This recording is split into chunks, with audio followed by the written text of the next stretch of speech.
हजरत मूसा अलैहिस्सलाम एक दिन अल्लाह के साथ मुलाकात करने के लिए कोहतूर पहाड़ की ओर चल पड़े। कोहतूर पहाड़ पर पहुंचकर खुद अल्लाह पाक रब्बुल आलमीन गैबी आवाज के जरिए मूसा अलैहिस्सलाम से बात करने लगे। मूसा अलैहिस्सलाम ने कहा, या अल्लाह, मैं यह जानना चाहता हूँ कि जन्नत में मेरे साथ कौन होगा। तब अल्लाह पाक रब्बुल आलमीन ने कहा, हे मूसा, बनी इजराइल में एक कसाई है जो तुम्हारे साथ ही जन्नत में जाएगा और तुम्हारे साथ रहेगा। तब मूसा अलैहिस्सलाम ने कहा, हे अल्लाह, आपने मुझसे कहा, हे मूसा, आज तुम घर जाओ, कुछ दिन बाद मैं तुम्हें बुलाऊंगा और उस कसाई का पता बता दूंगा। तब मूसा अलैहिस्सलाम ने अल्लाह पाक के इस बात को सुनकर घर लौटने का फैसला किया। इस तरह कुछ दिन और बीत गए। एक दिन हजरत मूसा अलैहिस्सलाम सफर के लिए निकल पड़े।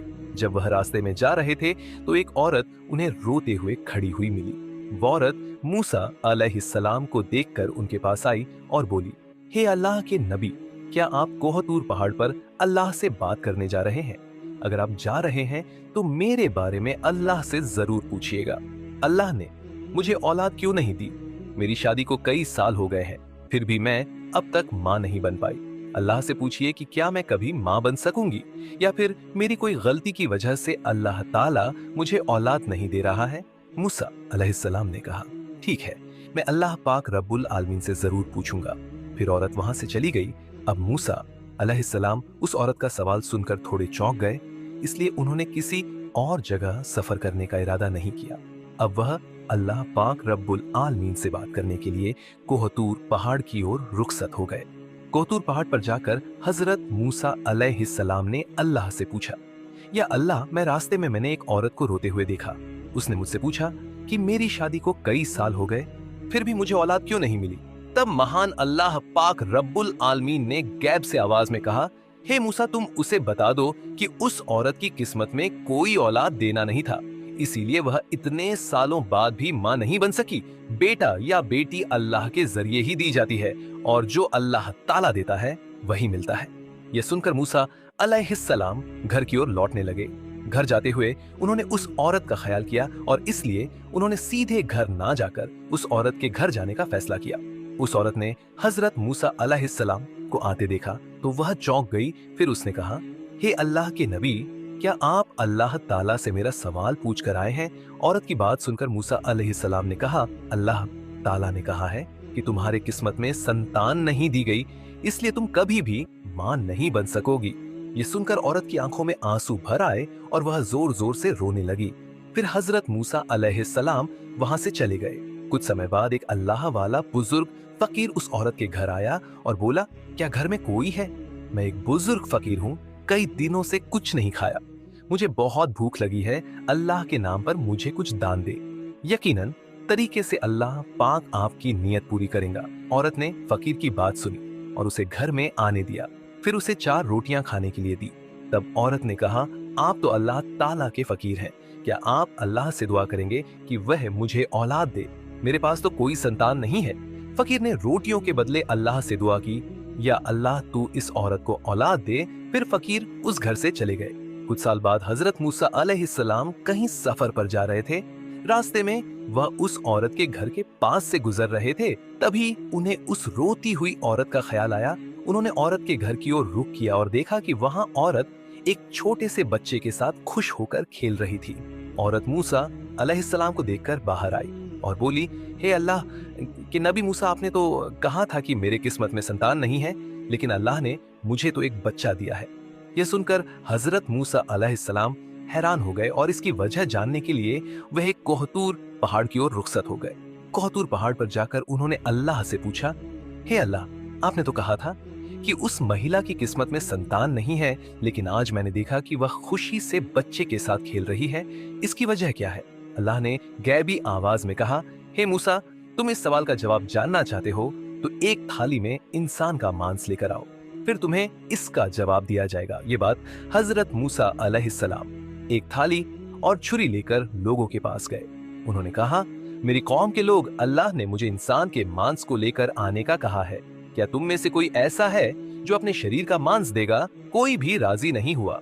सभी एक एक करके वहां से चले गए। हजरत मूसा अलैहिस्सलाम परेशान होकर इधर उधर घूमने लगे। जब उन्हें कोई रास्ता नहीं मिला तो वह घर की ओर लौटने लगे। अचानक एक बुजुर्ग फकीर ने उन्हें पीछे से आवाज दी, हे अल्लाह के नबी मूसा, तुम्हें इतने परेशान क्यों दिख रहे हो हजरत? मूसा अलैहिस्सलाम ने कहा, अल्लाह ने मुझे इंसान के मांस को लेकर आने का आदेश दिया है, लेकिन कोई भी अपने मांस को देने के लिए तैयार नहीं हुआ। सभी ने मुंह फेर लिया और चले गए। तब वह बुजुर्ग फकीर हजरत मूसा अलैहिस्सलाम की बात सुनते ही अपने पास से छुरी ले आए और अपने शरीर से थोड़ा मांस काटकर हजरत मूसा अलैहिस्सलाम को दे दिया और वहां से चले गए। ये देखकर हजरत मूसा अलैहिस्सलाम थोड़े हैरान हो गए। फिर हजरत मूसा अलैहिस्सलाम उस मांस के साथ फिर से कोहतूर पहाड़ की ओर चल पड़े और उन्होंने कहा, या अल्लाह, मैंने इंसान का मांस ले लिया है, लेकिन जिनसे मांस देने के लिए कहा था उन्होंने सबने मुंह मोड़ लिया और चले गए। सिर्फ एक बुजुर्ग फकीर ने अल्लाह का नाम सुनते ही अपने शरीर से मांस काटकर मुझे दे दिया। तब अल्लाह पाक रब्बुल आलमीन ने गैबी आवाज के जरिए हजरत मूसा अलैहिस्सलाम से कहा, हे मूसा, इस मांस के लिए सब लोगों के पास जाने की जरूरत नहीं थी, तुम खुद ही काफी हो। इसके जरिए तुमने अपना सवाल का जवाब पा लिया। वह बुजुर्ग फकीर जैसे ही अल्लाह का नाम सुनता है, अपनी शरीर का मांस काटकर अल्लाह पाक को दे देता है। उसी फकीर की दुआ की वजह से मैंने उस औरत को संतान दी। हे मूसा, जो इंसान अल्लाह की राह में सब कुछ कुर्बान कर देता है, जो कुछ भी है उसे दान कर देता है, अल्लाह ताला उसे सब कुछ दे देता है या लिखी हुई तकदीर भी बदल देता है। इस जवाब को सुनने के बाद हजरत मूसा अलैहिस्सलाम अल्लाह पाक रब्बुल आलमीन के हुक्म से घर लौट आए। फिर कुछ दिन बीत गए। एक दिन हजरत मूसा अलैहिस्सलाम के मन में यह बात आई कि अल्लाह पाक रब्बुल आलमीन ने कहा था कि कसाई उनके साथ जन्नत में होगा। इस सवाल का जवाब जानने के लिए हजरत मूसा अलैहिस्सलाम फिर से कोहतूर पहाड़ की ओर रवाना हो गए।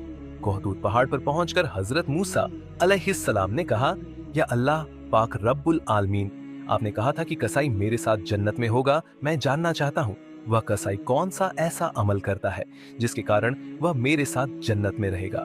फिर अल्लाह ताला ने गैबी आवाज के साथ उस कसाई का ठिकाना बता दिया। इसके बाद अगले दिन हजरत मूसा अलैहिस्सलाम एक रास्ता पार करते हुए उस कसाई के पास पहुंचे। कुछ देर बाद हजरत मूसा अलैहिस्सलाम ने देखा कि वह कसाई मांस के टुकड़े लेकर अपने घर की ओर चल पड़ा। हजरत मूसा अलैहिस्सलाम भी कसाई के पीछे पीछे चल पड़े। एक समय के बाद वह कसाई अपने घर पहुंचा। हजरत मूसा अलैहिस्सलाम दूर से उस घर को देख रहे थे, लेकिन उस दिन के लिए वह वहीं से लौट गए। हजरत मूसा अलैहिस्सलाम फिर से उस कसाई के घर गए और बोले, क्या घर में कोई है? मैं एक मुसाफिर हूँ। लेकिन घर से कोई जवाब नहीं आया। तब हजरत मूसा अलैहिस्सलाम ने सोचा कि शायद सच में घर में कोई नहीं है। इसके बाद हजरत मूसा अलैहिस्सलाम फिर से उस कसाई की दुकान पर पहुंचे। वहां से उन्होंने देखा कि जब कसाई मांस काटता है और एक अच्छे मांस का टुकड़ा अपने पास रखता है, तब एक ग्राहक आता है और कहता है, भाई, मुझे वह मांस का टुकड़ा दे दो जो तुम्हारे पास है, बदले में मैं तुम्हें ज्यादा दाम दूंगा। तब कसाई ने कहा, तुम चाहे जितना भी दाम दो, मैं वह मांस का टुकड़ा नहीं दूंगा। फिर कसाई ने कहा, ये मांस मैं अपने घर ले जाऊंगा। हजरत मूसा अलैहिस्सलाम ने मन में सोचा, घर में तो कोई नहीं है, तो कसाई क्यों मांस दे नहीं रहा है। फिर जब ग्राहक मांस लेकर चला गया, कसाई ने दुकान बंद कर दी और वह मांस का टुकड़ा एक बैग में डालकर अपने घर की ओर चल पड़ा। ये देखकर हजरत मूसा अलैहिस्सलाम उसके पीछे पीछे चल पड़े। जब कसाई अपने घर पहुंचा, उस समय हजरत मूसा अलैहिस्सलाम ने घर से बाहर से आवाज दी, क्या घर में कोई है? मैं एक मुसाफिर हूँ। फिर कसाई बाहर आकर हजरत मूसा अलैहिस्सलाम से पूछा, आप क्या चाहते हो भाई? आप कौन है? मैं आपको ठीक से पहचान नहीं पाया।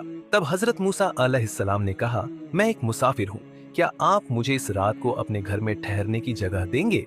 कल सुबह होते ही मैं अपने गांव की ओर चला जाऊंगा। कसाई ने कहा, बिल्कुल, आप आए, मैं आपको अपने घर में जगह दूंगा। फिर कसाई ने कहा, आप यहाँ बैठिए, मैं पास के कमरे में थोड़ा काम कर रहा हूँ। ये कहकर कसाई उस कमरे की ओर बढ़ गया। हजरत मूसा अलैहिस्सलाम ने देखा कि कसाई उस कमरे में अकेले रोटियां बना रहा था और मांस पका रहा था। फिर कुछ समय बाद हजरत मूसा अलैहिस्सलाम ने देखा कि कसाई धीरे धीरे एक बूढ़ी महिला को अदब के साथ लेकर आ रहा था। फिर उसने मांस और रोटियां बूढ़ी औरत को प्यार से खिलाई, जैसे एक छोटी बच्ची को उसकी माँ प्यार और स्नेह से खिलाती है।